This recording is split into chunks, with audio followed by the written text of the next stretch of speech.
Episodio 12. Mi hijo no quiere comer. Bienvenidos al podcast de la crianza armoniosa. Soy Aida Martel, mamá de 2 pequeños y psicóloga del desarrollo.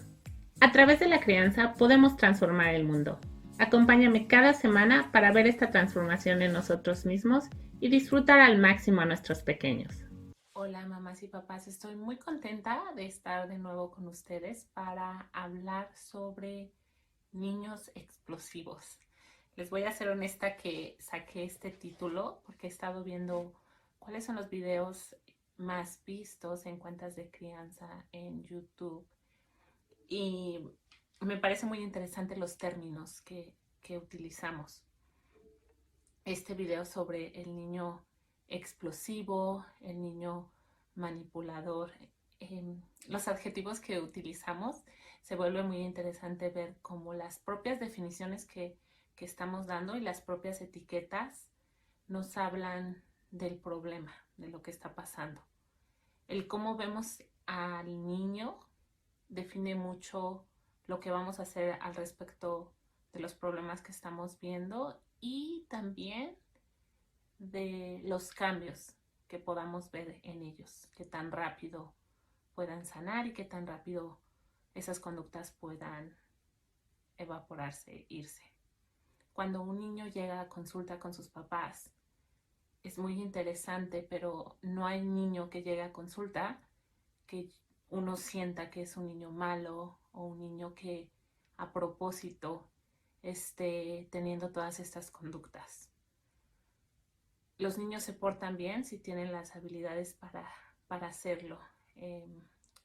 Green, que es un escritor que escribió el libro del niño explosivo, nos dice que si ellos tienen las habilidades, lo van a hacer bien. Si no tienen las habilidades, entonces van a hacer lo que ellos puedan para sentirse mejor. Una mamá me escribió y me decía, ¿cómo es posible que mi hijo le esté pegando a su hermano para llamar la atención? ¿O cómo es posible que mi hijo de 4 años esté haciendo del baño para que yo le ponga atención? ¿Cómo es posible que mi adolescente esté alejándose o diciendo malas palabras o refiriéndose a mí de mala forma? Todas las conductas que expresan nuestros hijos de forma involuntaria o voluntaria tienen que ver con una necesidad. Y entonces, cuando llega a consulta un niño que es agresivo, que está pegando, que está manifestando conductas de bullying, todo el estudio que se hace es a través de saber qué es lo que está pasando en la vida de ese niño, cuál ha sido la historia de ese niño, para saber cómo ayudar. En este episodio quiero compartirles algunos mitos alrededor de este niño explosivo, como comúnmente se le conoce, o este niño manipulador. ¿Cuáles son algunos mitos que como papás y mamás podemos pensar que son totalmente erróneos y que lejos de ayudarnos a entender a nuestros hijos, obstaculizan el vínculo? Y quiero terminar este podcast hablándoles sobre una de las estrategias más poderosas que podemos utilizar para ayudarles a nuestros hijos. Y si les gusta el contenido que voy a tratar en este episodio, les recomiendo que se inscriban ya a mi clase, a mi masterclass en www.crianzaharmoniosa.com, porque va a ser un viaje del desarrollo infantil. Vamos a empezar desde que tenemos ese bebé dentro de nosotros hasta la etapa de la adolescencia, cerca de la etapa adulta. Va a ser un viaje en el tiempo en el que vamos a aprender algunas etapas importantes y también vamos a ver cómo se desarrolla la personalidad, inclusive las relaciones futuras en pareja. Este viaje va a ser extraordinario, les va a dar muchas herramientas y va a cambiar mucho la perspectiva, los lentes con los que miramos a nuestros hijos. Arranquemos con el niño explosivo. ¿Por qué puede ser que un niño esté mostrando conductas agresivas y de explosividad? El que el niño sea explosivo y agresivo es un buen indicio. Y me van a decir, ¿qué? ¿Estás loca? ¿Cómo que es un buen indicio? Cuando los niños están en este estado que le llamamos de pelea o huida. Quiere decir que su sistema nervioso está desregularizado. Quiere decir que todavía están peleando por sentirse bien. Cuando un niño deja de pelear y deja de estar en este estado que yo le llamo rojo, que en términos más técnicos tiene que ver con un estado desregularizado de su sistema nervioso, donde están en esta huida y escape de pelear y hacer lo que sea para sentirse bien. Cuando ellos están en este estado, ellos están peleando. Ellos están tratando de buscar mecanismos para regularizarse. La agresión es ese mecanismo para sentirse bien.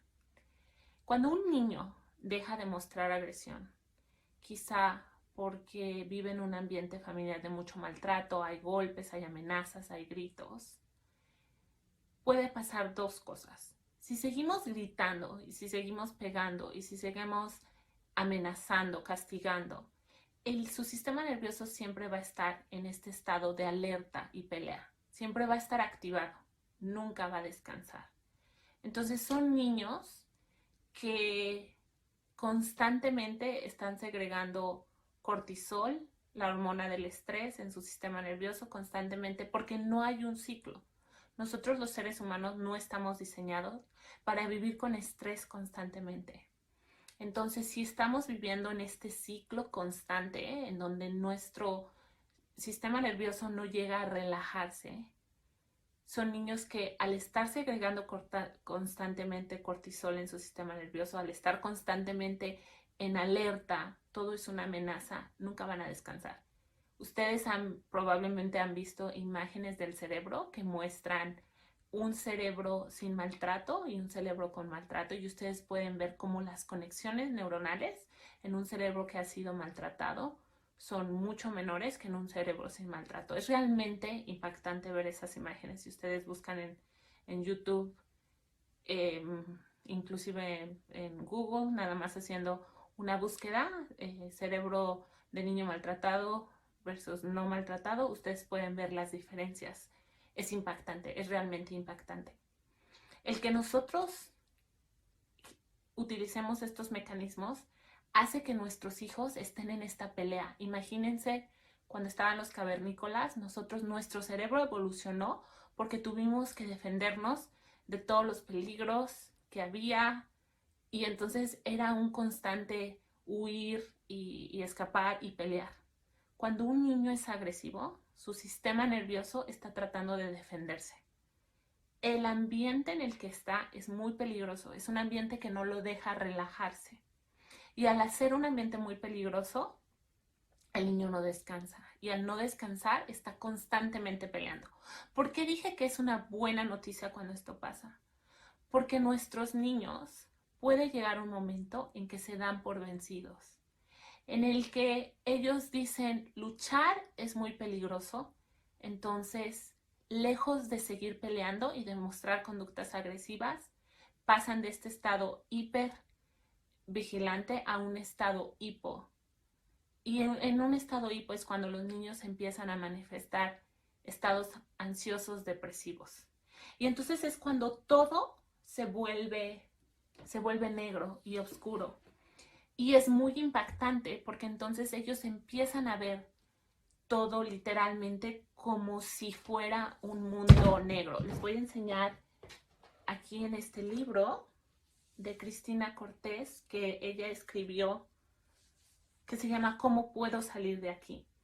Y en este libro es muy impactante cómo los niños que se sienten de esa forma, en ese estado totalmente depresivo en el que no pueden dormir, donde se sienten en un mundo completamente secuestrado. Es un mundo negro, donde todo es oscuro, donde ellos se sienten solos, donde se sienten... Es una sensación de como si no fueran ellos mismos, donde su cuerpo no se puede mover, donde están totalmente agobiados. Es hora de acostarse y ustedes ven cómo el niño se siente totalmente triste y solo. Y aunque esté alguien con ellos, no se relajan. Es un estado de total inhibición. Es un estado, inclusive puede ser un estado en niños con mucho trauma de despersonalización, en donde ellos sienten que no son ellos mismos, como si tuvieran un cuerpo y como ellos mismos estuvieran fuera de ese cuerpo. Ese estado es un estado en el que el cuerpo se da por vencido cuando, por ejemplo, van a aplastar un venado y el venado se inmoviliza. Es como una reacción del cuerpo para no sufrir. El venado a lo mejor sabe que se lo va a comer un oso y ya no puede pelear, entonces se paraliza y es como si saliera de su cuerpo. Es un estado muy triste cuando vemos niños llegar a este nivel. Eso pasa mucho, por ejemplo, en casos drásticos donde hay alcoholismo en casa y los papás les pegan a los niños y entonces la manera de protegerse es esta despersonalización. Puede que el niño inclusive, mientras el papá le está pegando, piensa que está volando. Es una especie de protección que nosotros creamos para no sentir ese dolor. Entonces, si sus niños están peleando, si sus niños muestran agresión y se están defendiendo, son buenas noticias, porque no han llegado a ese estado totalmente contrario de congelamiento, que es una respuesta mucho más avanzada al estrés. Si hay agresión, muy probablemente son 3 causas. La primera tiene que ver con su mochila emocional. Y en la masterclass que voy a dar, voy a hablar de la mochila emocional, de cómo vaciarla, de qué técnicas podemos utilizar para ayudar a nuestros pequeños. Así que no se la pueden perder. Hablando de esta mochila emocional, cuando nuestros hijos los hemos creado a gritos, amenazas, castigos y ha sido un ambiente de estrés en el que su sistema nervioso no se ha podido relajar, obviamente ellos van a sentir que todo el tiempo tienen que estar peleando y defendiéndose. Y eso no va a dejarlos relajarse y entonces entrar a un sistema de calma, a su sistema digestivo, lo opuesto a su color verde del sistema nervioso, digámoslo así. Esa es la primera razón. Entonces, si ustedes están utilizando tácticas de crianza que utilicen métodos de separación, y ojo, no tiene que ser algo, no tenemos que pegarles a nuestros hijos y utilizar formas de agresión graves. Basta con mandarlos a su cuarto. Porque los timeouts, como se conoce en inglés, utilizan la separación. Entonces, al nosotros utilizar la separación, la principal necesidad del ser humano es sentirse conectado, física y psicológicamente. Al nosotros utilizar la separación, nuestros hijos no pueden manejar eso y entran en este estado de total activación. Se portan bien en el momento y entonces uno dice, ay, mira, funciona, salió del cuarto y está llorando, y después lo que sucede es que le empiezan a jalar la cola al perro, se empiezan a portar mal con el hermano, empiezan a agredir a otras personas, se dan problemas de bullying en la escuela y uno se cuestiona por qué. Pues es por estas situaciones estresantes que en el momento uno no se da cuenta y después aparecen. La segunda razón por la que esto puede estar pasando es por una falta de conexión, vínculo, si no se genera un apego seguro, que es la base de la salud mental, es la base de relaciones futuras, es la base de todos los trastornos psicológicos y muchos trastornos psiquiátricos tienen su origen en problemas del apego en la infancia. Entonces, si no hemos trabajado un vínculo con nuestros hijos y no hay una conexión, no podemos esperar que ellos se sientan motivados a tener una conexión con nosotros. Esa es la segunda razón. Y este tema del apego es súper importante porque no estoy hablando de un apego de lo que comúnmente hablan. Se habla de un apego en el primer año de vida y el bebé y estar con uno, no. Yo estoy hablando utilizo el término apego, algunos psicólogos hacen la diferenciación entre apego en el primer año de vida y vínculo después. La filosofía que yo adopto tiene que ver con la filosofía del desarrollo del apego del doctor Gordon Neufeld, que es uno de los psicólogos más reconocidos, psicólogos del desarrollo en Canadá. Y él habla del desarrollo de apego en los primeros 6 años de vida. Y cada etapa, cada año, tiene un diferente desarrollo. Y las buenas noticias es que idealmente eso se tiene que dar en los primeros 6 años, pero nunca es tarde. Hay inclusive personas que desarrollan un apego y un amor hasta etapas de la vejez, porque es cuando conocen al amor de su vida y cuando logran generar un apego seguro con esa persona. Nunca es tarde para desarrollar estas diferentes etapas con nuestros hijos, lo cual es una oportunidad maravillosa para todos. Pero bueno, la segunda es la conexión, y si quieren saber más sobre esto, no se pueden perder mi masterclass, que voy a entrar en detalle en este tema porque es crítico para la salud mental de nuestros pequeños. La tercera es parte normal de desarrollo. Si sus hijos están dentro de los 0 a los 7 años, marco hasta los 7 años, porque en niños sensibles puede que esto se retrase mucho más. La falta de control de impulsos es súper normal. Recordemos que la corteza frontal tarda muchísimo tiempo en desarrollarse, que es la parte de nuestro cerebro lógico que nos permite tomar decisiones y solucionar problemas. Muchos papás van a preguntar, oye, pero los límites. Es que este niño es desobediente, es maleducado, se porta mal. Sí, claro, los límites son muy importantes. Si nuestros hijos no han tenido límites, muy probablemente nos va a costar trabajo que hagan lo que nosotros les pedimos. Entonces, claro que los límites son importantes y claro que es posible poner límites sin gritar, sin castigar, sin amenazar, sin mandar a su cuarto. Los límites no están peleados con una crianza que ocupe la separación. Una crianza no necesita ocupar métodos de separación, como los que ya mencioné, para tener límites efectivos. Y si quieren conocer más sobre el tema de los límites y cómo establecerlos y cómo acompañar a sus hijos, les recomiendo que escuchen mi podcast número 1, en el que entro a detalle en el tema que son cómo ponerlos.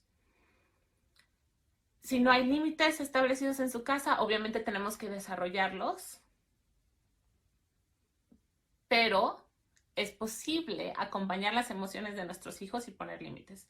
Es posible que nuestros hijos se muestren enojados y nosotros establecer un límite, y aún estableciendo un límite, acompañar la emoción, ser empáticos. Por eso se llaman límites empáticos en la filosofía de crianza armoniosa. Estas son las razones por las que sus hijos pueden estar expresando esa explosividad. También tenemos que saber que hay niños muy sensibles, muy sensitivos. Yo les digo que son niños con poderes como superhéroes, porque son niños que sienten las emociones al máximo. Entonces, si están felices, es una felicidad extrema. Si están tristes, es una tristeza extrema. Si se enojan, lo mismo. Todo viven al máximo. Entonces, cuando tenemos un niño hipersensible, ellos van a demostrar más todos los estados emocionales. Y estos niños es crítico, es esencial que nosotros utilicemos nuestra regulación para regularlos a ellos. Es súper importante. Entonces, ahorita que ya hablamos sobre qué es lo que puede estar pasando, los niños, este concepto de me está manipulando, no es cierto. La manipulación, ellos están tratando de luchar por expresar una necesidad, por regularse. El patalear, el pegar, el gritar, es una forma en que ellos buscan regular a su cuerpo y no tienen las estrategias para utilizar otros métodos, y entonces lo único que saben es lo que utilizan. Cuando pasan estos episodios, les quiero compartir una estrategia que es crítica cuando pasan estos episodios. Lo más importante es nuestra tranquilidad. es una de las cosas más complicadas de hacer, pero al estar nosotros tranquilos, les demostramos que no están en peligro, que es un lugar seguro, que no va a pasar nada. Si ellos tienen acciones que van a dañar a los otros, como querer aventar un zapato o lastimar, entonces en ese momento le decimos, mi amor, entiendo que estés muy enojado, te amo y no voy a permitir que te lastimes o no lastimes, porque nuestra seguridad es la principal prioridad. Entonces yo te voy a mantener seguro y y te voy a ayudar a que también nos mantengas a nosotros seguros. En ese momento de desregulación no podemos hablar, no podemos explicar, su cerebro lógico no está en sync, no está funcionando. Hagan de cuenta que si este es su cerebro, literal, en un estado de desregulación, agresión, explosión, su corteza frontal se ha ido, no existe. O sea, literal, no está su corteza frontal. Entonces, al no estar su corteza frontal, todo lo que le digamos, la lógica es que no debes de hacer esto por esto, mientras su cuerpo esté desregularizado, ellos van a estar en una respuesta primitiva de pelea y huida. Y si están en esa respuesta de pelea y huida, muy seguramente llegó el estímulo por su cerebro a la amígdala, y en la amígdala hubo lo que se conoce como amígdala hijack, que significa que han perdido totalmente acceso a su lógica. Entonces, tenemos que ayudarlos a tranquilizarse físicamente, y esto se va a ver diferente en un niño pequeñito. A lo mejor no quiere que estemos cerca de él, pero esperamos y decimos, aquí estoy, mi amor, cuando me necesites. Y ustedes ven que se va. Por ejemplo, mi hijo Bruno tiende mucho a irse a una esquina y correr a la esquina y sentarse. Entonces, cuando él hace esto, yo sé que está sintiendo pena, vergüenza. Es un poco como un estado de evasión. Lo que les comentaba, lejos de agredir, es lo opuesto. Entonces, cuando esto pasa, yo me acerco a él, me vuelvo un gatito y le digo miau, miau, miau. Y entonces al acercarme, él me ve indefenso, digo mamá gatita, le da ternura y me abraza. No dejo que esté en esos espacios solito con vergüenza. Si está enojado es diferente, porque entonces a lo mejor va a aventar cosas y yo nada más voy a protegerlo, voy a asegurarme que esté seguro. Y después, ya que gana control, ya que está tranquilo, entonces sí podemos tener una plática de lo que es apropiado y lo que no es apropiado. Pero en estado de desregulación, ni siquiera intentarlo, porque simplemente no tienen acceso a la lógica de su cerebro, entonces no va a funcionar. Si su hijo es adolescente, lo mismo. Si llega después de la escuela y está enojado y se pone como puercoespín, para los que no han visto mi episodio de adolescencia, se los recomiendo ampliamente porque hablo brevemente sobre los cambios del cerebro que pasan en el cerebro del adolescente. Entonces, no voy a tener un diálogo en ese momento. No vale la pena pelear, no vale la pena discutir. Simplemente está totalmente fuera de sync y hay que esperar a que retome acceso a su cerebro lógico. Esto era lo que quería compartirles sobre esta idea del niño explosivo y manipulador. Quiero, por favor, pedirles que hay mucha difusión de contenido que dice que cuando un niño es manipulador, lo que tenemos que hacer es no hacerle caso, porque quiere llamar la atención. Y si les damos la atención, entonces logran su objetivo. Esto es totalmente erróneo. Nuestros niños no quieren atención, nuestros niños quieren conexión. Entonces hay que conectar con ellos y hay que asegurarnos de satisfacer esas necesidades que a lo mejor están abajo del iceberg y que no estamos viendo. Si les gustó este episodio, por favor compártanlo con todos los mamás, papás, educadores que conozcan. Esto pasa en la escuela también, así que los maestros se benefician muchísimo de entender esto.